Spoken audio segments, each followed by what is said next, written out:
नमस्कार नंदिनी का। दोस्तों, किस्सा गोई के बारे में आप सभी ने सुन रखा होगा। किस्सा गोई कथा सुनाने की एक विधा है और जो कथा सुनाने वाला फनकार होता है वो जितना बेहतरीन ढंग से अपनी कहानी को कथा को प्रस्तुत कर लेता है और श्रोताओं को जिसमें अधिक से अधिक बांध लेता है, उन्हें रुचि आती है, वो उतना ही किस्सा गोई का बेहतरीन फनकार होता है। किस्सा गोई के एक ऐसे ही बहुत ही उम्दा फनकार हैं हिमांशु वाजपेयी। वो लखनऊ के ही हैं और उनकी एक पुस्तक किसी ने भेज की थी, तो आज उसे पढ़ रही थी। तो इस पुस्तक का नाम है किस्सा किस्सा लखनऊआ, लखनऊ के अवामी किस्से। तो इसमें से एक किस्सा पढ़ा। सारे किस्से ही बहुत रुचिकर है, लेकिन एक किस्सा बहुत मजेदार लगा, तो इच्छा की आप सभी के साथ साझा करूं। तो लीजिए सुनिए ये किस्सा। इसका शीर्षक है तुम्हारे बस की नहीं है। इस किस्से के रावी हसन राशिद साहब हैं। पप्पू खां मलिहाबादी थे और बेशतर मलिहाबादियों की तरह रहते चौक में थे। आम के अलावा किसी और फल को आम ही नहीं मानते थे। जोश के सिवा कोई और शायर उनके लिए शायर ही नहीं था। सामने वाले को अंडर एस्टिमेट करना पप्पू खां का पैदाइशी हुनर था। इसे वो अपने मलिहाबादी होने की दलील मानते थे। फिल्म गैंग्स ऑफ वासेपुर का मशहूर जमाना डायलॉग तुमसे ना हो पाएगा फिल्म से बहुत पहले मामूली अंतर के साथ उम्र भर पप्पू खां का तकिया कलाम रहा। तुम्हारे बस की नहीं है। छोटे लड़कों के साथ जबरदस्ती क्रिकेट मैच में शामिल होना और फिर बल्लेबाजी करते हुए गेंद को इस नफासत से मैदान के बाहर मारना कि वो सीधे नाली में जाकर गिरे, पप्पू खां की तमाम रंगबाजियों का एक रंग था। गरज के पप्पू खां पुराने लखनऊ के नए बाके थे। बकैती के फन को अजसरे नौ बुलंदियों तक ले जाने वाले। ये तो हुआ तारुफ। अब किस्सा सुनिए। हुआ यूं कि दिवाली का दिन था।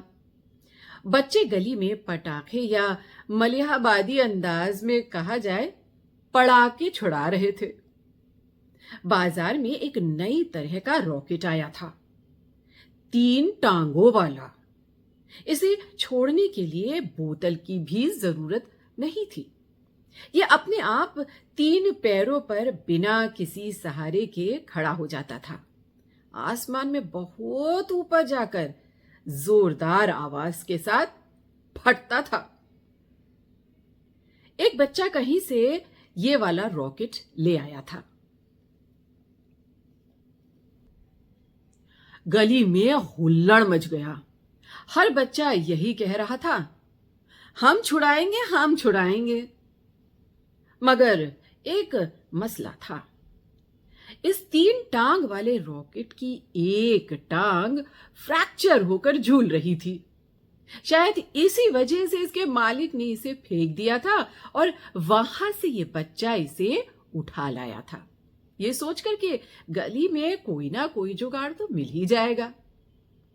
जुगाड़ ढूंढा जाने लगा, कोशिश होने लगी।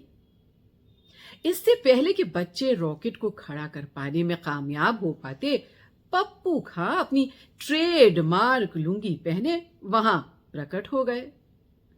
बच्चों पर एक नजर डाली और अपने खास अंदाज में अपना जावदा डायलॉग अदा किया, तुम्हारे बस की नहीं है।